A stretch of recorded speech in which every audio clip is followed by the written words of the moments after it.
भक्ति नृत्य करती है वृंदावन में, नाचती रहती है। वृंदावन में कछु मत करो, पड़े रहो बस। हम नहीं कह रहे हैं, हमारी बात मत मानियो। पड़ी रहूं कुंजन के कोने, श्याम राधिका गाऊं, किशोरी तोरे चरणन की रज पाऊं, श्यामा तोरे चरणन की रज पाऊं। पड़ी रहूं कुंजन के कोने, श्याम राधिका गाऊं। बैठ जाओ, अब मंच पे बैठ के टाटा थोड़ी करेंगे हम, बैठ जाओ कथा सुनो भैया। जगह नहीं मिल रही हो, केवल देखवे आए हो तो वहीं से प्रणाम करके चले जाओ। वृंदावन में पड़े रहनो ही भजन है, कछु मत करो। साधन कर रहे हैं वृंदावन में आकर के तो अच्छी बात है, वो भी श्री जी की कृपा से संभव है। पर वृंदावन प्राप्त हो जाना ही श्री जी की बहुत बड़ी कृपा है। वृंदावन प्राप्त हो जाए बस। साधन यहां तो एक ही सेवा है, सत्य बता रहे हैं हम।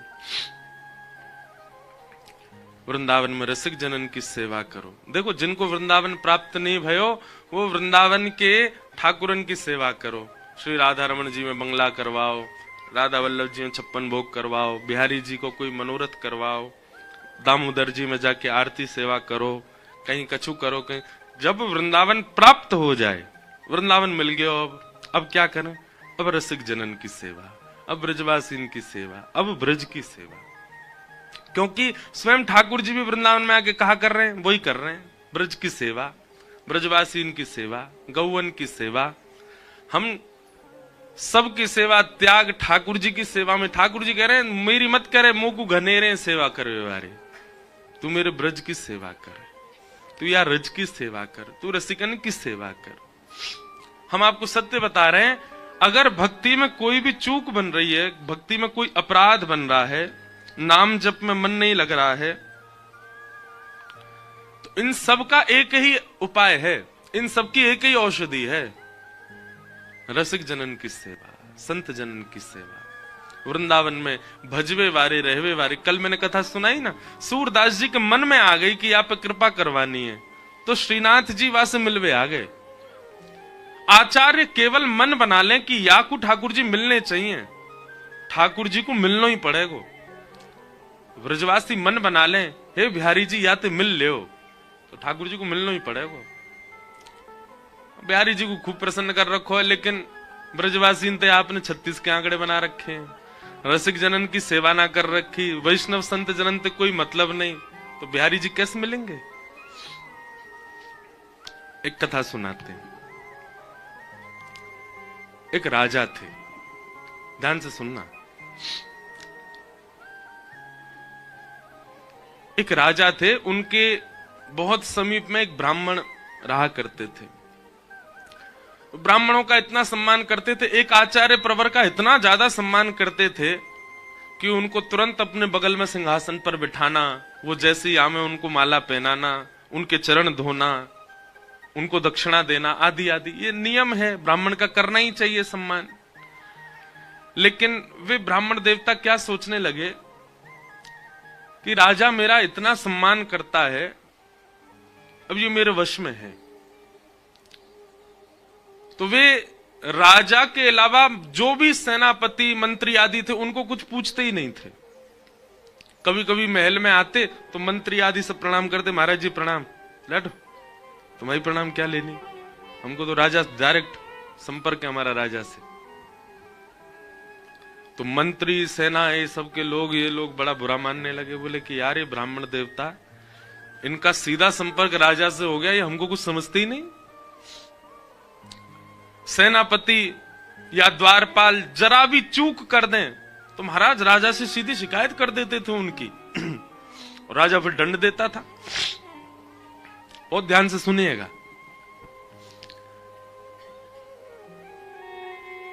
एक दिन राजा के नीचे जितने लोग थे सबने अपनी बैठक बैठाई, और बैठक बैठा करके सबने आपस में बात की, बोले भाई ये ब्राह्मण देवता का सीधा कनेक्शन राजा से तोड़वाओ। बोले वो कैसे होगा? बोले कल इसको घुसने ही नहीं देंगे भीतर। दूसरों ने कहा वो राजा को बता देगा। बोले राजा को तब बता पाएगा जब मिलेगा, हम मिलने ही नहीं देंगे।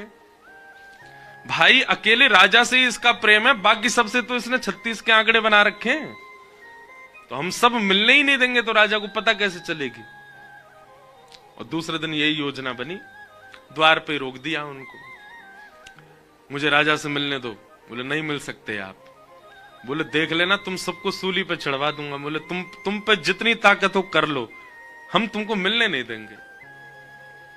ब्राह्मण ने खूब प्रयास किया, उसको अंदर किसी ने नहीं जाने दिया। ब्राह्मण तो बाहर से चिल्लाने लगा, तो मंत्री आदियों ने उसका मुंह और बंद कर दिया, उसको कोने ले गए ताकि आवाज राजा तक नहीं पहुंचे। आज राजा प्रतीक्षा कर रहे थे, बोले हमारे गुरुजी नहीं आए आज।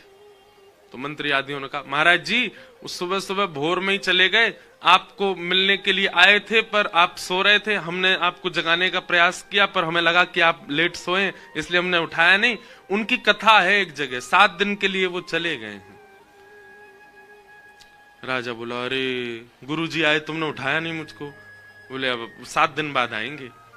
चलो 7 दिन, अब गुरुजी के दर्शन तो नहीं होंगे, तो 7 दिनों की तो सबको पता चल गई, 7 दिन तक तो हम ना मिलने दें, राजा को पता नहीं चलने वाला। ब्राह्मण ने खूब प्रयास किए लेकिन किसी ने मिलने नहीं दिया। 7 दिन बीत गए, 8वां दिन आया, राजा अपने सिंहासन पर बैठा। बोले आज हमारे गुरुजी आ गए होंगे भैया, अभी भी नहीं आए वो मिलने। तो मंत्री रोता हुआ आया, बोले महाराज जी पंडित जी जहां कथा करने गए थे ना, वहीं दुर्घटना में उनके प्राण चले गए। तो राजा बोला अरे राम राम राम, मेरे गुरुजी चले गए, मुझे लेके चलो, मैं उनकी अंत्येष्टि में तो चलूं। वो नहीं, उनके परिवार के लोग उनको पुश्तैनी गांव ले गए, वहीं उनकी कर दी अंत्येष्टि वगैरह। राजा बेचारा बड़ा दुखी हुआ, उसने कुछ मोहरें दे दी, बोले उनके घर भिजवा दो उनके परिवार वालों के लिए। बोले जी, बाहर जाकर के सब मंत्री आदियों ने आपस में बांट ली, कौन सा राजा देख रहा है। राजा का नियम था वो महीना में एक बार पालकी में बैठ करके, बढ़िया रथ में बैठ करके नगर भ्रमण पे जाता था।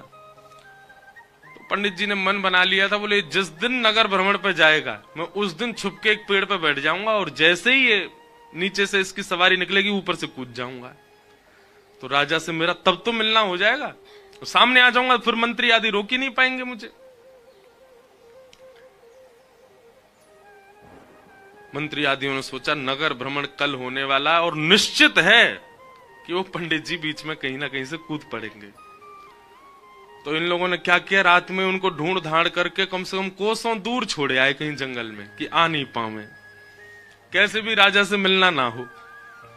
लेकिन पंडित जी रात रात में कहीं से दौड़ दाड़ के उसी मार्ग में एक पेड़ के ऊपर आके बैठ गए जहां से राजा का रथ निकलना था।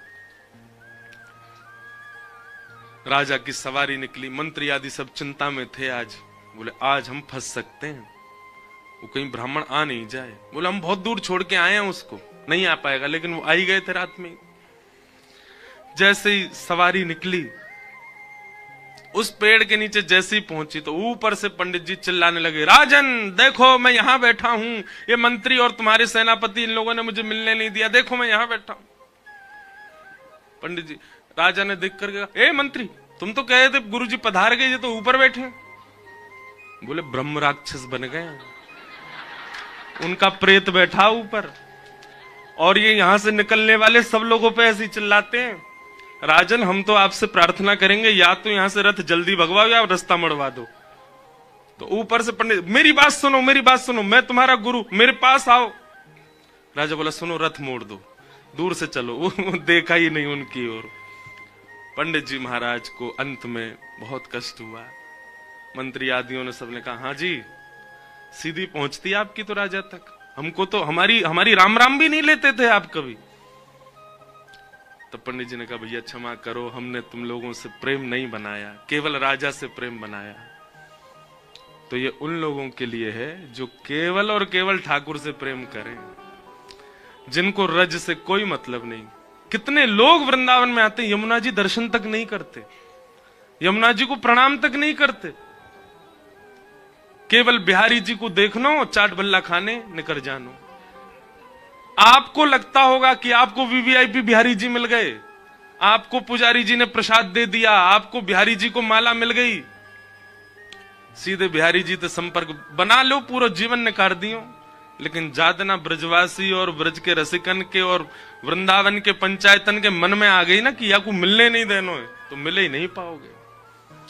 इसलिए भैया संतन में मति, संतन में गति, संत चरण रज सदा लुभाने, गिरधर जब अपनों कहरी जाने। ठाकुर जी आपको अपनाएंगे कब? जब आप उनके जनन के सेवक बनो, उनके जनन के प्रिय बनो, उनके जनन के मित्र बनो। ब्रजवासी हैं, ब्रज के रसिक हैं, ब्रज के संत वृंद हैं। अरे हर बार वृंदावन आकर के केवल, पहली बात तो वृंदावन को नियम है कि वृंदावन 1 घंटा 2 घंटा 5 घंटा 6 घंटा के लिए कभी मत आओ। वृंदावन जब आना है कम से कम 24 घंटे के लिए आओ। वृंदावन के कुछ नियम हैं, उनका पालन करना है। 24 घंटे से कम वृंदावन रहना ही नहीं। पूज्य श्री मलुकपीठ वाले महाराज जी सुना रहे थे कि ब्रज के रसिक जन, कोई संत, बहुत सिद्ध संत कह रहे थे कि अगर कोई व्यक्ति 24 घंटे वृंदावन में रह ले, कुछ ना करे, केवल रह ले वृंदावन में, देख करके घड़ी 24 घंटे, उन 24 घंटों के भीतर भीतर हो ही नहीं सकता कि किसी रूप में उसको श्यामा श्याम ना दिखते हो, जरूर दिखेंगे। और हम आपको एक बात कहें, अभी बज रहे हैं कितने? 5:30 5:30 बज गए, 5:15।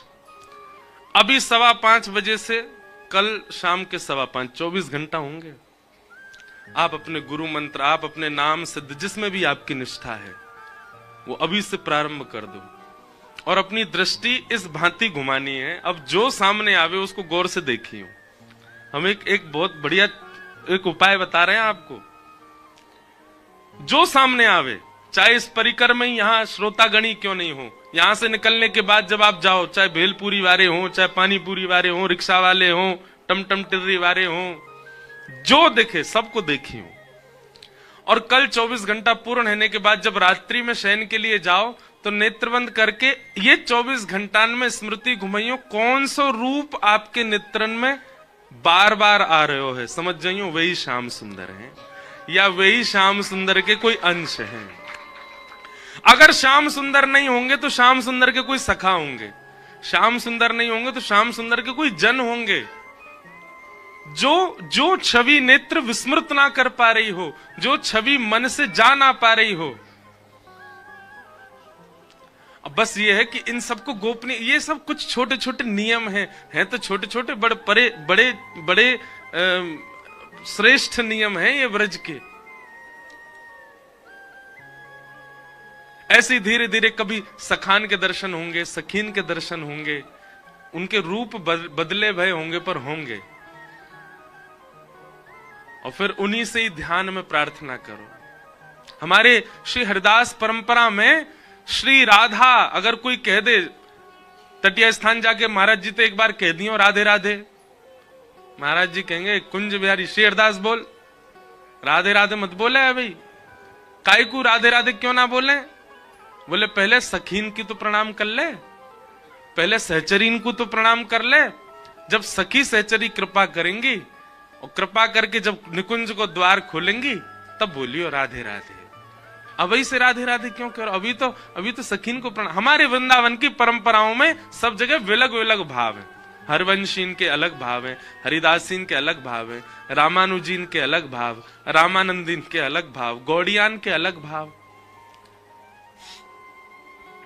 हम रामानुजी हैं, पर पता नहीं क्यों गुरुदेव की कृपा, नाना जी की कृपा से पुष्टि मार्ग, हरिवंशी, हरिदासी, गौड़िया, रामानंदी, सब सबन के भाव चित्त में है। जो भाव प्रिय लगे बा भाव सो ठाकुर जी को प्राप्त करनो बस। एक संप्रदाय विशेष या एक संप्रदायवाद चित्त में होना एक गलत बात है। संप्रदाय के प्रति सम्मान और उसके निष्ठा नियमों का पालन करना ये अच्छा है, पर इसका मतलब नहीं अन्य संप्रदायों को आप दूर रखो या उन परंपराओं को आप मानो ना, उनको भी वंदन करो।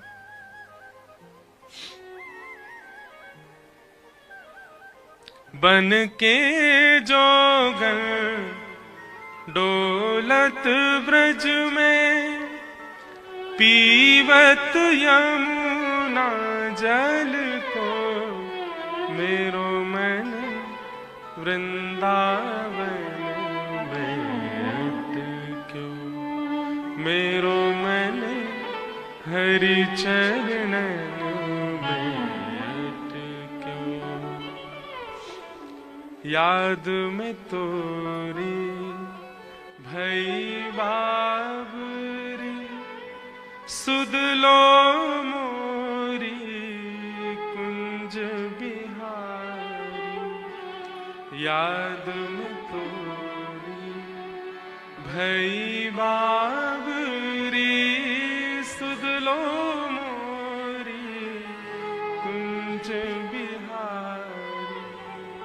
अब आओ मेरे प्राण प्यारे, अपना या जन को, मेरो मन वृंदावन में अटके, मेरो मन हरि चरणन में अटके।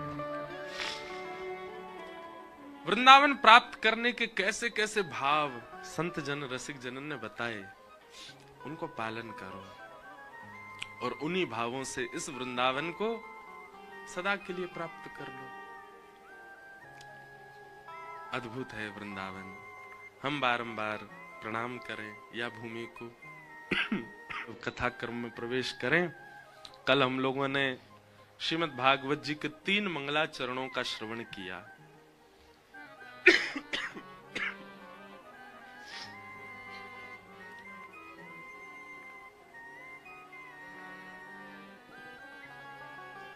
कई लोग पूछते हैं कि महाराज जी अगर हमें मानसी चिंतन करना हो तो कैसे करें। बहुत ध्यान से सुनो। सबसे पहले तो एक प्रातःकाल ब्रह्म मुहूर्त उठने का नियम रखो। दूसरा, स्नान आदि करने के बाद अपने गुरुदेव के मंत्र का जाप करो और बहुत निष्ठा से, उत्साह से होना चाहिए। वो जबरदस्ती वाला नहीं होना चाहिए कि अरे 4 बज गए उठना पड़ेगा, नहाना पड़ेगा। उसमें उत्साह दर्शन होना चाहिए। उत्साह कब मानो कि बिना अलार्म के 4 बजे उठ गए, उसको उत्साह माना जाता है। उत्साह में करना है। अपने गुरु मंत्र का जाप करो। आदि आदि करने के बाद में ठाकुर जी जो आपके सेवा के उनको शयन में ही रहने दो। उन्हीं के सामने बैठ के अपने हाथन में थोड़ा इत्र अंकित करके और ब्रजरज को तिलक आदि करके, जो भी आपके संप्रदाय को भाव है वो करके, फिर नेत्रबंद करके सघन कुंज को स्मरण करो। कुंज को स्मरण करो, नदी को स्मरण करो, पर्वत को स्मरण करो। क्योंकि ब्रह्म मुहूर्त है, इसका मतलब है रात्रि का ही स्मरण होना चाहिए कि चंद्रमा की थोड़े थोड़े प्रकाश में सब कुंज दिख रही है आपके मानसी में। और मानसी में जाते ही सबसे पहले यह भाव रखना है कि आप ठाकुर जी की एक सहचरी हैं, सखी। आप पुरुष हैं तब भी आपको सखी भाव ही रखना है कि आप सहचरी। उसके बाद आप सबसे पहले अपने गुरु घर जाएंगे, जहां भी आपके गुरु जी विराजते हैं वहां गुरुदेव के पास जाना है। गुरुदेव के चरणों में जाके वंदन करना है। गुरुदेव भी सखी रूप में है। ऐसा वृंदावन महिमा और वृंदावन के जो भजवे वारे हैं उनके लिए उनका ये भाव रहता, वो सखी भाव में ही सब सेवा में जाते हैं। फिर गुरु जी के संग गुरु जी के आश्रय में गुरु जी लेकर के जाएंगे निकुंज में, और वहां निकुंज में सैया पर पौड़े हैं दोनों युगल सरकार।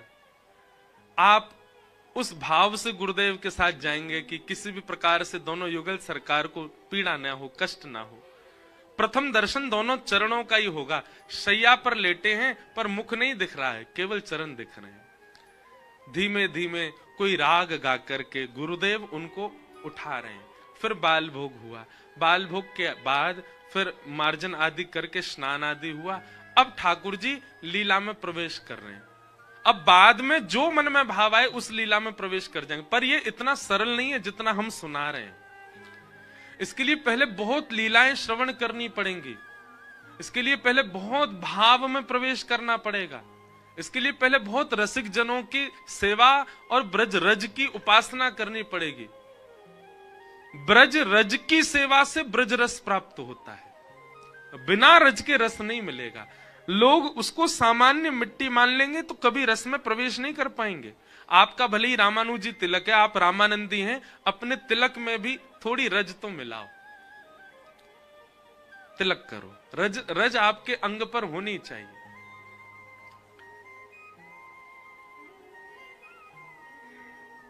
बिना गुरु के, बिना गुरु दर्शन के आप मानसी में नहीं जाइए। आप सीधे स्मरण कर लेंगे कि सघन कुंज है, यमुना जी बह रही हैं और वहां पर प्रियालाल जी दोनों लीला कर रहे हैं, तो आपको वह दिख सकता है जो नहीं दिखना चाहिए। लेकिन अगर आपके गुरु उस लीला में विराज रहे हैं, एक सखी रूप में या फिर सामान्य गुरु रूप में वे विराज रहे हैं, एक वृक्ष के नीचे गुरुदेव बैठे, ऐसी भावना हो जाएगी तो फिर लीला में जो अपराध बनना होगा वो नहीं बनेगा, गुरु कृपा से। लेकिन कईयों का गुरु में इतना विश्वास ही नहीं है, केवल दीक्षा ले ली है, गुरु के वचनों के प्रति इतनी भावना ही नहीं है, उनसे भी अपराध बनेगा मानसी में। और एक बात हमारी हाथ जोड़ के सुन लीजिएगा, मानसी में यदि एक अपराध बन जाए तो वर्ष भर तक या 6 महीने तक पुनः मानसी में नहीं जाना है।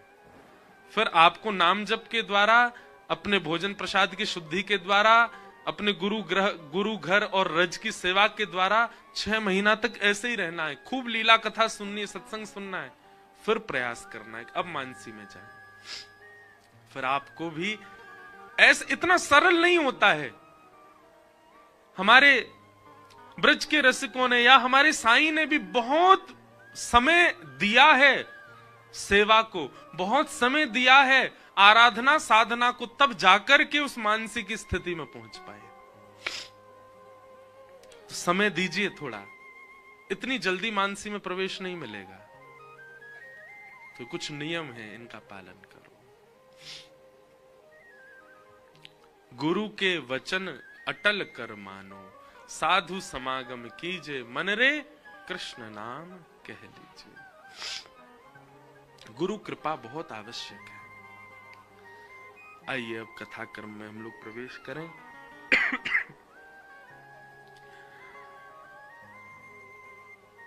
सवै पुंसां परो धर्मो यतो भक्ति यदोक्षजे अहैतुक्य प्रतिहता ययात्मा संप्रसीदति। बहुत सावधानी से सुनो। सवै पुंसां परो धर्मो यतो भक्तिर अदोक्षजे। सभी प्राणी का परम धर्म क्या है? धर्म क्या है? पूजा करना। और परम धर्म क्या है? वही पूजा सेवा में परिवर्तित हो जाना। वृंदावन वास